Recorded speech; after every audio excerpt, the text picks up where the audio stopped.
You don't need magic to disappear for a while, because Firestone tires were built for ticking off mile markers. Firestone Destination LE3 tires. For 70,000 miles of exploring. Whatever you drive, drive a Firestone. Hard work, smart decisions, and a willingness to adapt.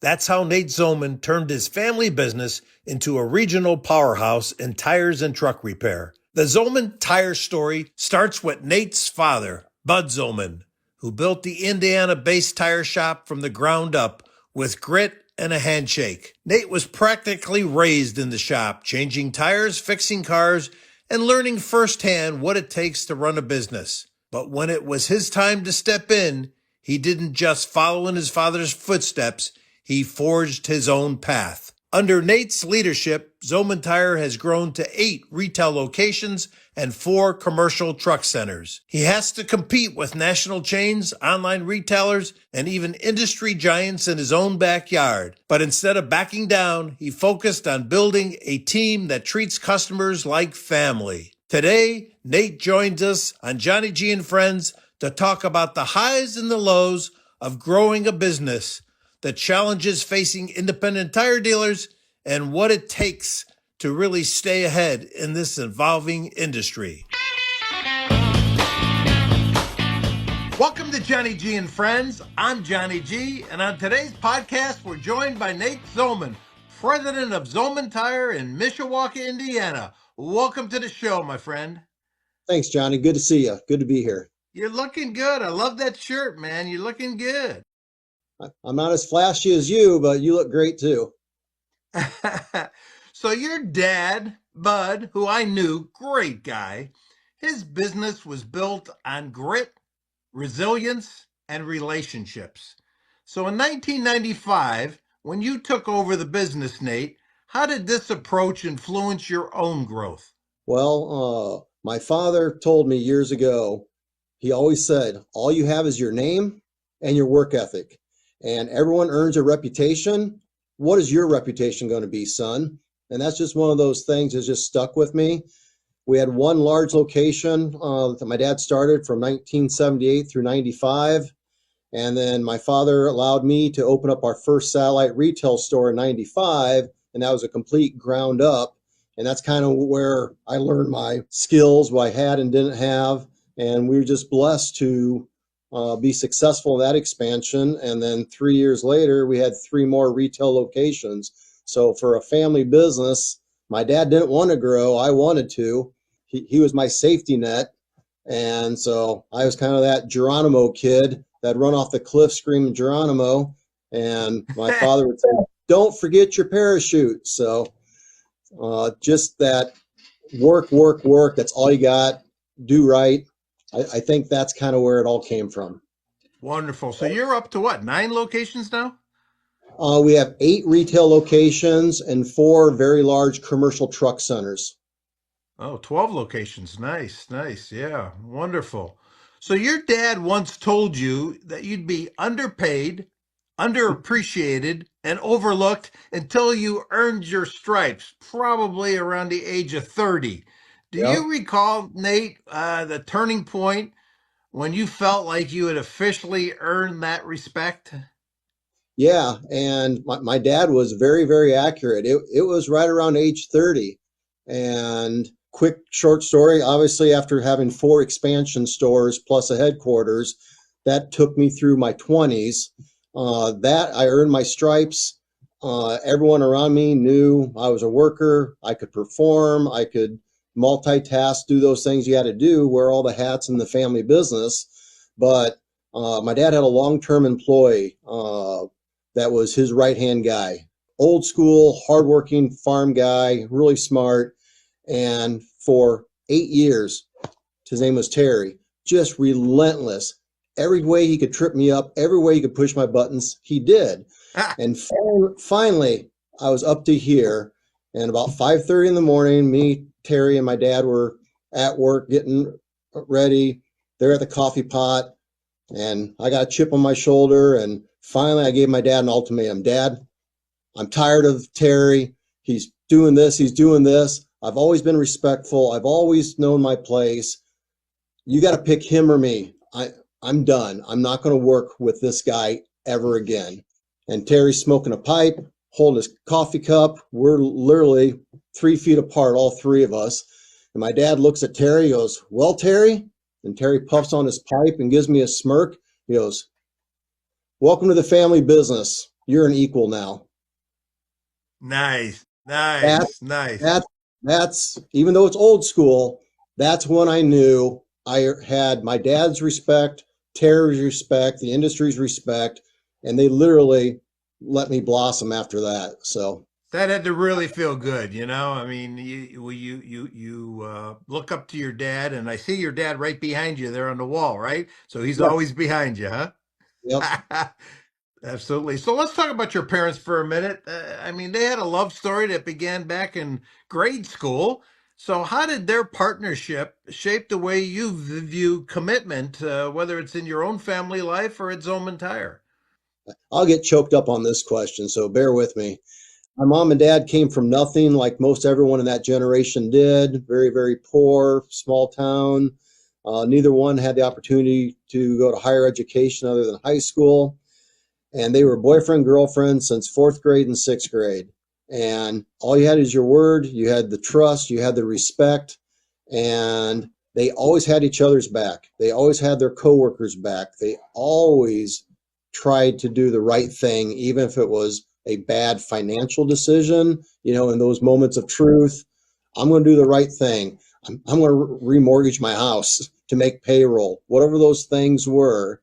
And that's just how they were hardwired. And us kids saw that. And they didn't talk detail business when we were children, but we knew things were tight. But that loyalty, that fierceness, has always been important to me. Hopefully I share that with my team members and my coworkers and my strategic partners in business and life, and kind of the ride or die mentality. I got your back if you got mine. I'm going to turn the cheek 5, 6 times before I'm going to give up on you, type of thing. And it's worked very successfully. My right hand guy, Tony Milcherska, he takes it to another level. He's a military vet, 10.5 years in the sand, in the desert, real combat. And when you talk about a brotherhood and culture and team, I've never seen. I thought I was here. Tony's in another hemisphere, and he's been able to bring that to our team. And if someone screws up, you don't point the finger. You circle the wagons. You protect that team member. You do the right thing. You get it fixed. And we got each other's back. And he and I joke, is it a football or is it a grenade? If it's a football, everyone jumps and goes for it. If it's a grenade, are you running away from it or are you running on it? But Tony is a huge blessing to our team. And I just think that always have each other's back goes a really, really long way in life, in business, and relationships. Well, you are truly blessed to have great parents and now great employees like Tony and the rest of them. So I think Zolman Tire is coming up on 50 years of being in business. Yeah. So Nate, how do you evolve the business to remain relevant with the younger customers without compromising what made you successful so far in life? Honestly, that is a great question. It's a daily question. It's a multi-million-dollar question. One, I think stick to business basics for one. You got to do the right thing. You got to be fair. You got to be honest. You got to be consistent. You build those relationships in business and with the customers. And those customers, they send their teenage kids or their college kids to the store. And you've just earned and built that on the retail side, over time. And then hopefully by the time they're age 30-ish, hopefully they're married with kids, they'll have a better appreciation for relationships. And yes, there's this thing called the internet that does change business models. So we do have to do social media. We've completely remodeled all retail locations inside and out for the new look and the new feel, and trying to modernize it so it's not the old wood paneling that they used to be back in the 70s and 80s. and just doing those type of things. And then how do you attract, if you don't have that family relationship, how do you attract that young person that literally has no loyalty, has no connection, and they get on their phone and what's the cheapest tire I can find today? And AI is going to tell them, here's the 5 box stores or here's Amazon or online somewhere. How do you compete with that as a family local business? And hopefully it's that local connection, and that longevity goes a long way. But technology and getting to those young people just so you have a shot at servicing them. And hopefully if they give you a shot, you've earned their trust and respect, and hopefully they'll be a repeat customer.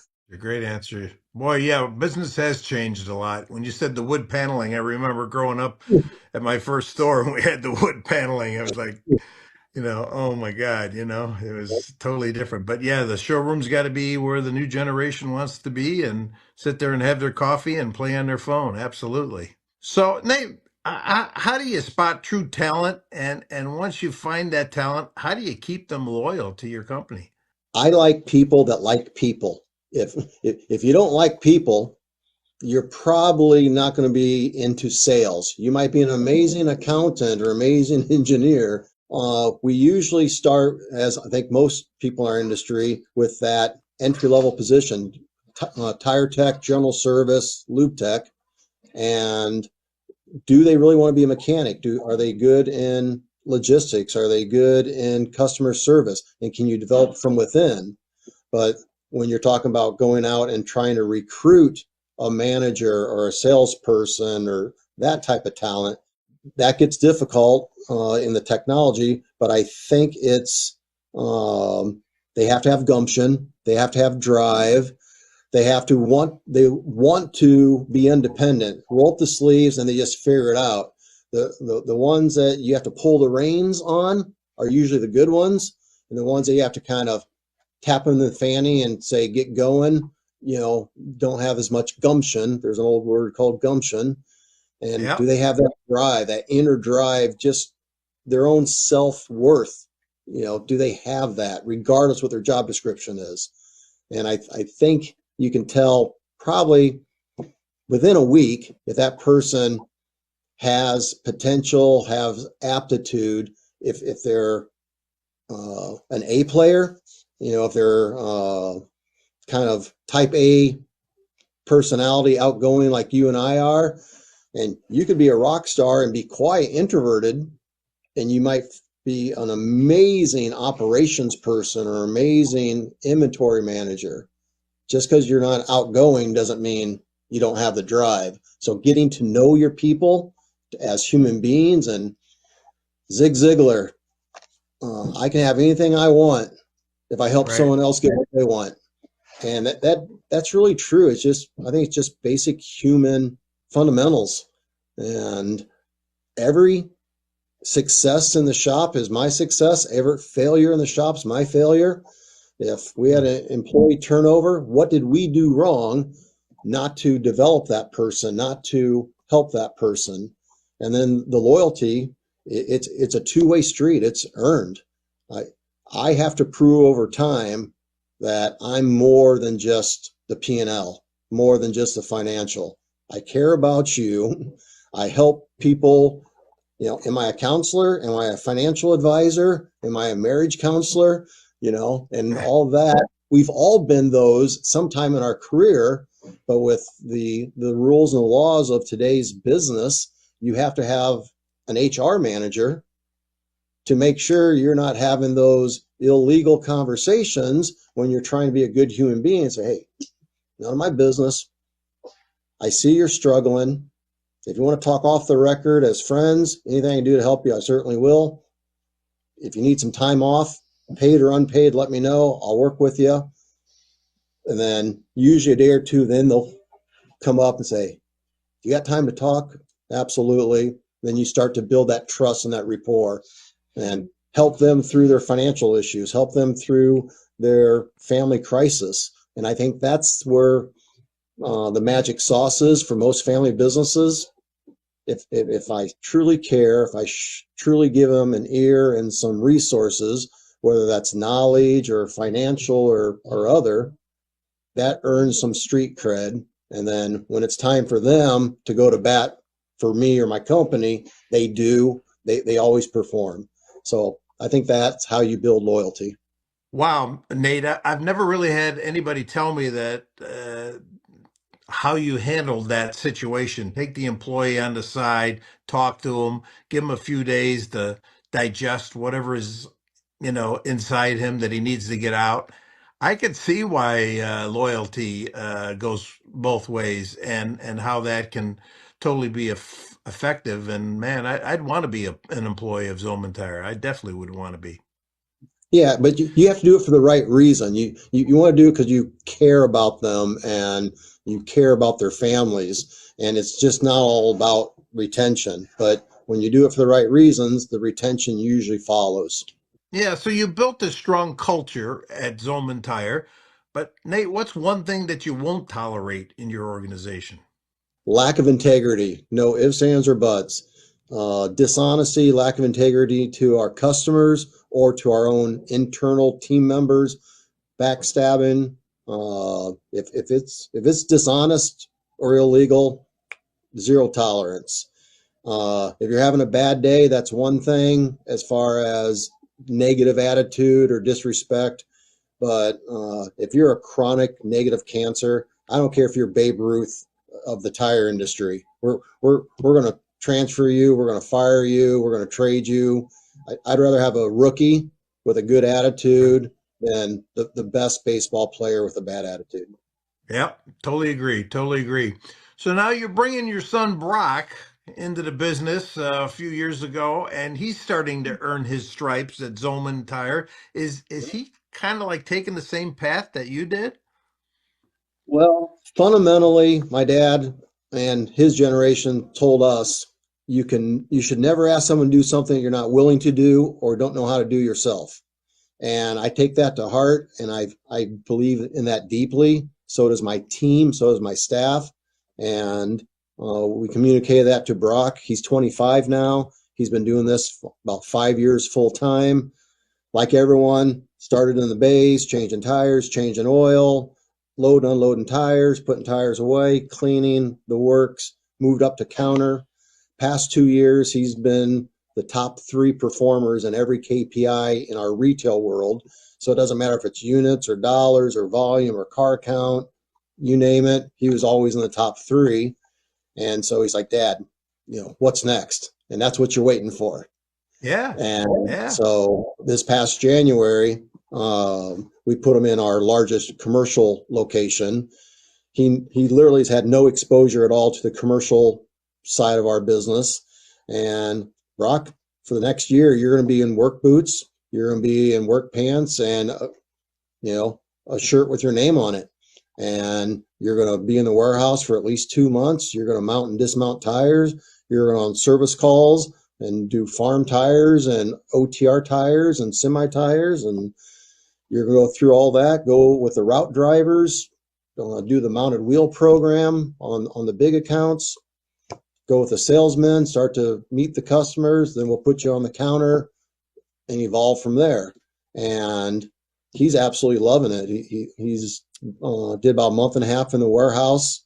We were caught on far faster than any of us thought and faster than he.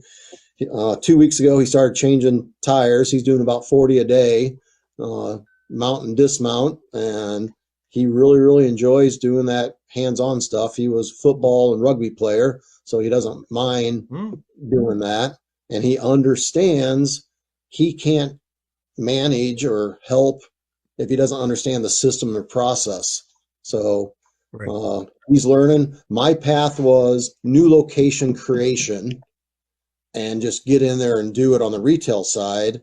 And now our business is much more diverse and larger. And so he understands the concept, but he's going to have a much bigger animal to help manage different divisions. But you can't do it all at once. So he understands retail. Now it's time for him to do his learning curve on the commercial side. Well, if there ever is a dream 25 years from now and you retire or whatever, and you want him to step into your shoes, that's the best experience he can have by earning his stripes. And I know about retail. Retail's hard, because you got customers that walk in, you got the technicians, you got all this other stuff. But then commercial, that's a whole different ball game. And boy, if you're not living, breathing it, and understanding it, there's no way you can solve a problem or give recommendations unless you lived it. And what you're doing is awesome for him. I mean, that's just good stuff. That's really good stuff. So the Zolman Student Leadership Award, I remember you telling me about starting this up, is very close to your heart. What inspired you to start it up in the first place, and what's the most memorable impact you've seen from it so far? So in our community, we're very, very active, like most family businesses in their small towns, hometowns are. And anything kid related, sports, church, school related, we've always been active. But we're like, okay, what else? And most of our workforce is skilled labor, blue collar workforce in the tire industry. And most of them did not have an opportunity to go to higher education much beyond high school. And so talking with my leadership team, Tony and Heidi and Mike Burns on the fleet side, what can we do kid related to get back?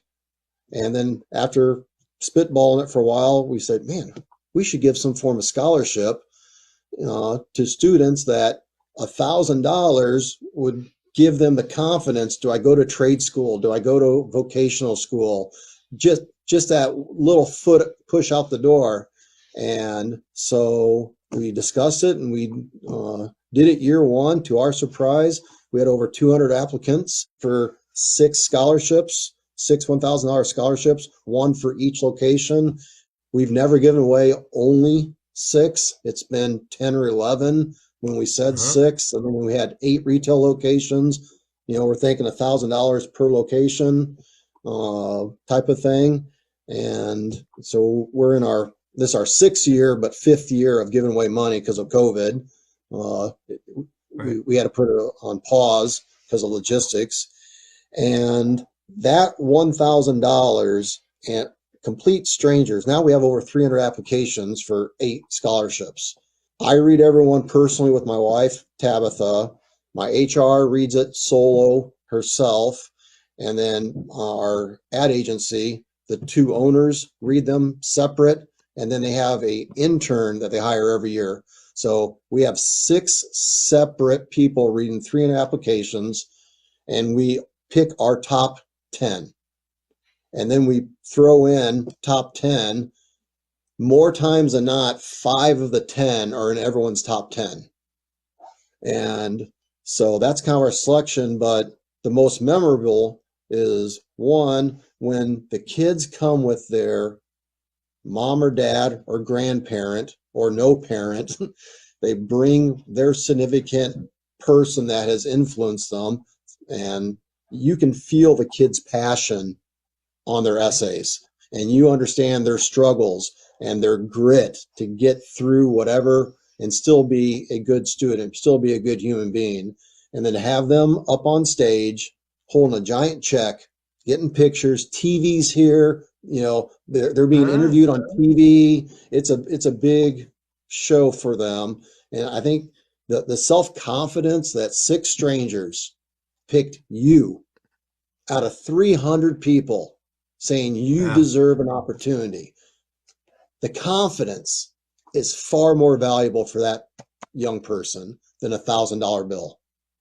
Right. But get them. And then, so those moments are huge in the kids and families' eyes. And then when I get a letter year 1 or year 4 saying, because of you, I graduated from such and such school. And I keep those letters. I got them framed up on my wall. So I think seeing the full circle and knowing the gesture, not the $1,000, the gesture, put a kid on a positive reinforcement track that's going to help their family and family. So paying it forward. So for my listeners, Nate, do you go to the high schools? I mean, how do you start this process? One, we advertise a lot, so we just turned our advertising dollars into saying we're giving away the scholarship. But yes, we contact all the local high schools. We contact the local foundations. Every county has a foundation that does stuff. We manage our own. We don't run it through there, but you have to be a senior in good standings in your county. We don't care if you're homeschooled, vocational, tech school, trade school, military, any higher education beyond high schools. All we care about 3.0 or higher. So we don't want this overachiever valedictorians. We can't legally say that, but we want that $1,000 is going to make or break this kid to take the chance on themselves to go to vocational or community college and be the first one in their family to go beyond high school. So is there any commitment on their part when they receive the $1,000 to come back as an employee, or you're just doing it as a No, goodwill gesture? just goodwill gesture. And all I ask them the night of it, please, if you're comfortable, some point, year one, year two, year three, year four, just let us know how you're doing. And I get at least three a year of the 6, 8, or 10 we give them giving regular feedback. So it means a lot. Oh yeah. Mike Rowe is a big proponent of Oh, putting this stuff together, and getting the trades back in again. I remember we had mechanical drawing and shop and all that stuff, and I don't think they have that in schools anymore. Or if they do, it's not as prevalent right. as it used to be. So to give somebody a shot in life and giving them just a little bit of direction, open up that door and say, "Hey, here's what we're going to do for you." That's awesome. I'm really proud of you, my friend. I'm really proud of you. Thanks. Your dad had two good friends of mine, Ray Monteith and Paul Zerker, as mentors. Who's been your biggest influence in your career so far? List is giant, but I was blessed. I was blessed. I had the Paul Zerker, the Ray Monteith, my biggest hero, Bud Zolman.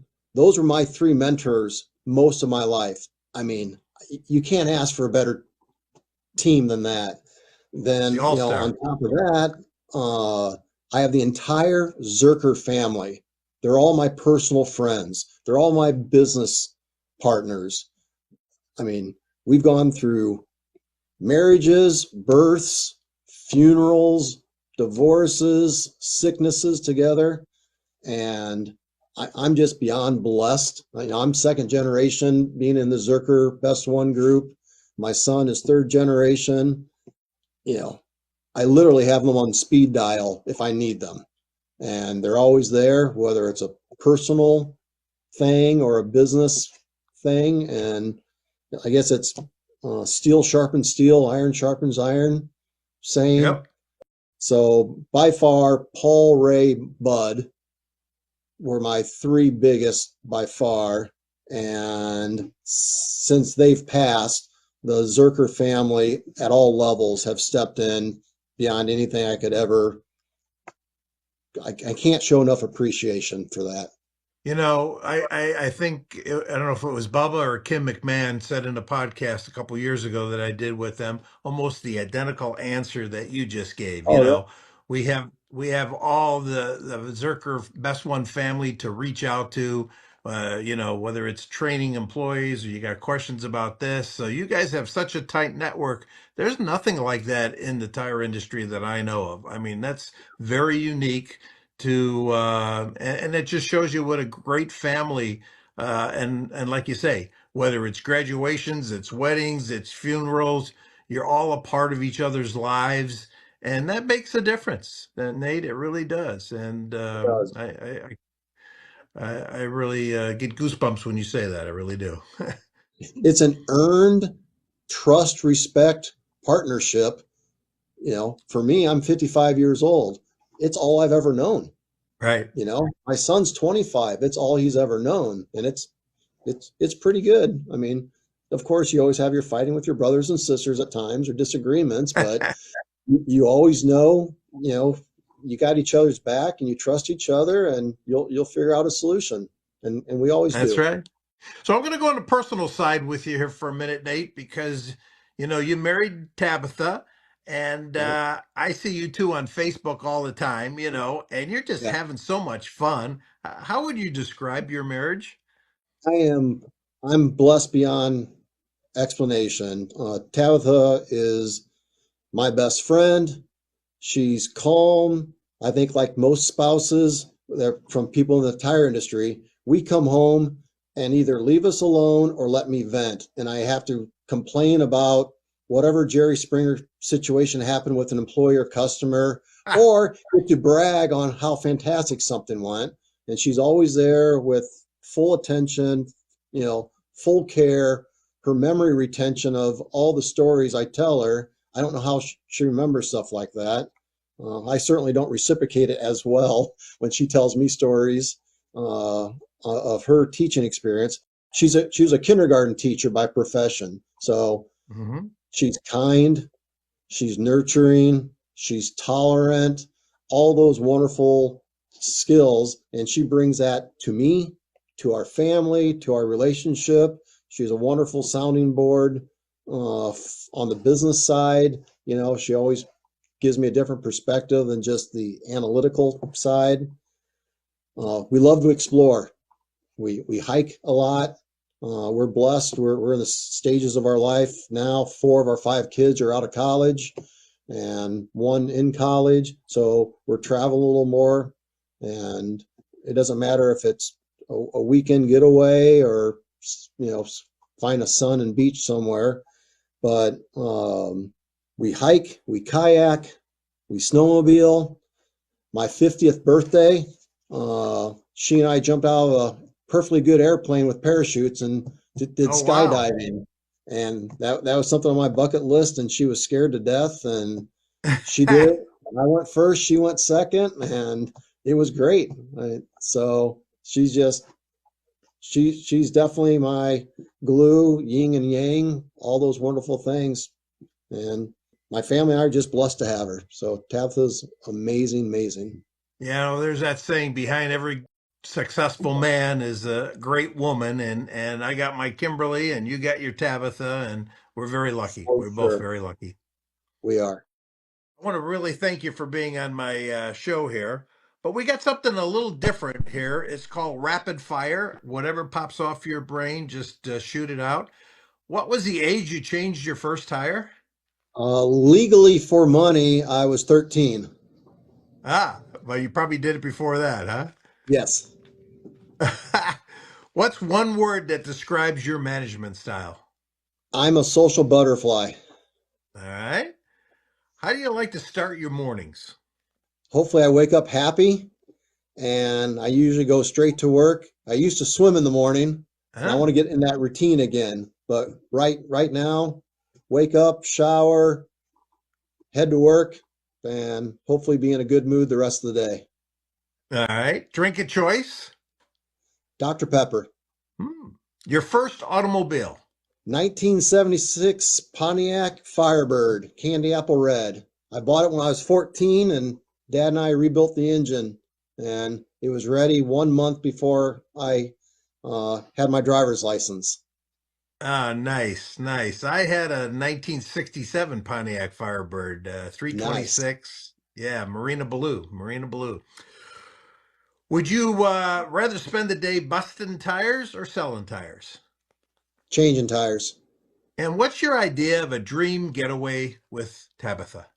Go somewhere in the wilderness like Lake Tahoe or any national park and just hike all day, pack your lunch, sit on top of a peak and just overlook and just enjoy each other's company and God's beauty, and then hike back down and have a nice dinner after that.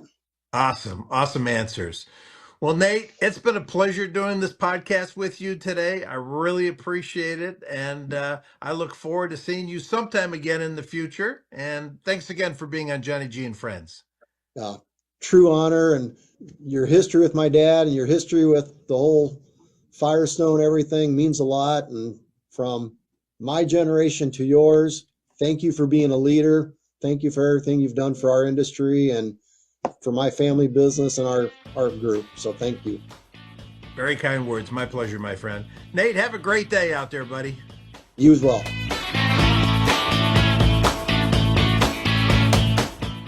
You don't need magic to disappear for a while, because Firestone tires were built for ticking off mile markers. Firestone Destination LE3 tires. For 70,000 miles of exploring.